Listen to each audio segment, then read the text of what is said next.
Support WrestleTalk! Give us a subscribe. Sasha Banks returns, the Dogs of War implode, and a SmackDown star defects to Raw! I'll let you know who it is now so you're not disappointed by the build and excitement. It's Tamina.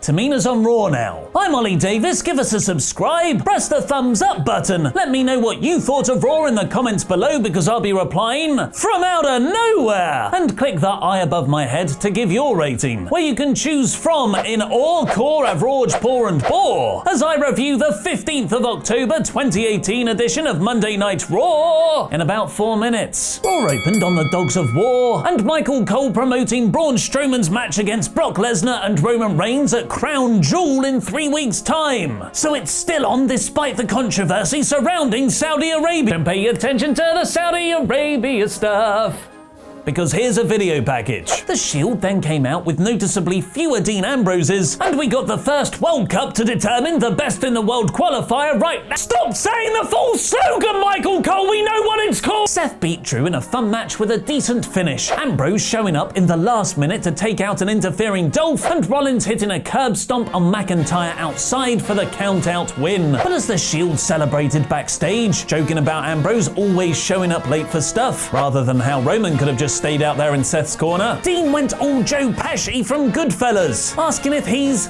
funny to them, and storms off. The Brothers of Destruction got a goofily edited Boiler Room promo calling out DX next, which, as silly as it was Ken Loach degrees of gritty realism compared to Ali's journey into Su Young's undead realm bound for glory the night before. Since coming into effect in July 2016, the WWE brand split has mostly been strictly adhered to, the only stars big enough to transcend it being John Cena and Brie Bella. And now we can add another megastar to that list. Tamina, back from injury and her 5-year quest to find an alternative fuel source for planet Earth, to get quickly beaten in a tag match with Dana Brooke against Nia Jax and Ember Moon. This was all to build the freshly announced Battle Royal at Evolution, aka we ran out of ideas how to get all the women on the card. What a waste of Nia Jax, Carmella, Naomi, Asuka. Oh, Tori Wilson's in it. Then it's okay in my book. Tell me your secret for eternal youth! Ronda Rousey started off rather lamely in her Why Bella's Why in-ring promo, playing the wounded friend and saying these actual lines. You leached off the names of your men. You plagiarize and dilute their movesets. You're not pioneers. You're relics of the past waiting to be eviscerated like smallpox. Guys,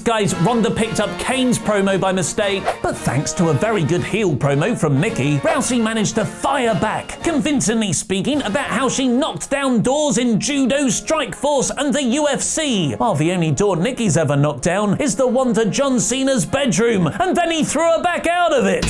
Fatality! That's almost as effective as the point. The Bellas then ran off while Ronda beat up some security. Dolph and Dean's match played off on Seth versus Drew and Ambrose's frustration from earlier, having Rollins stopping Drew interfering, but in so doing, getting shoved down by Dean in anger. The miscommunication caused Ambrose to lose, and Dean and Seth continued to argue after the match. In his vast expanse of ideas, Baron Corbin then booked the same main event it feels like we've had every week since Hell in a Cell. The Dogs of War versus the Shield. Samir Singh is back from injury. I've missed that guy. I haven't missed this match though, because we've also had some variation of this every week since Hell in a Cell, which Balor has won every time, like he did here in less than a minute with the coup de grace. This was more to possibly set up a feud with Bobby Lashley, who interrupted Balor's celebration with muscles, which he beat Tyler Breeze with next. Lio Rush is very good at being an annoying hype man at ringside.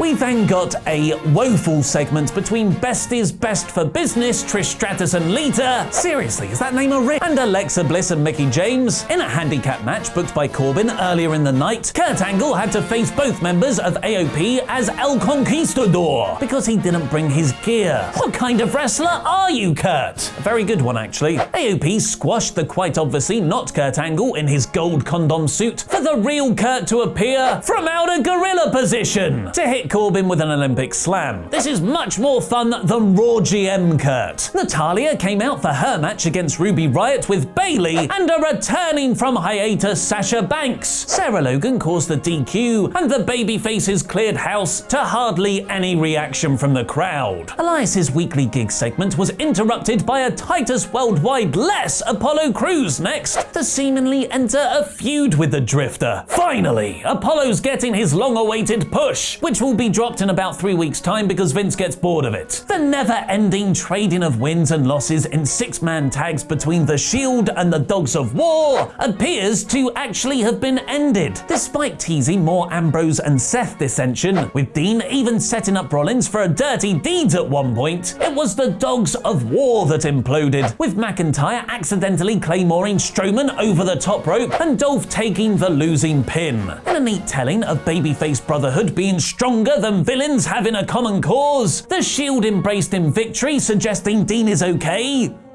for now, while Braun power-slammed Dolph in frustration for McIntyre to hit another Claymore on Strowman and stand tall, which, with Drew not qualifying for the World Cup, might set up a very tasty McIntyre versus Braun feud soon. This was a fine episode after 2 very good weeks, with the Dogs of War versus Shield storyline hopefully now over. But because the show dragged in parts, this week's Raw is only average. Who are the 10 best SmackDown wrestlers of all time? Find out by clicking the WrestleTalk.com link on screen now. And catch up with our Bound for Glory review from yesterday by clicking the video in the top left. I've been Ollie Davis, and that was wrestling.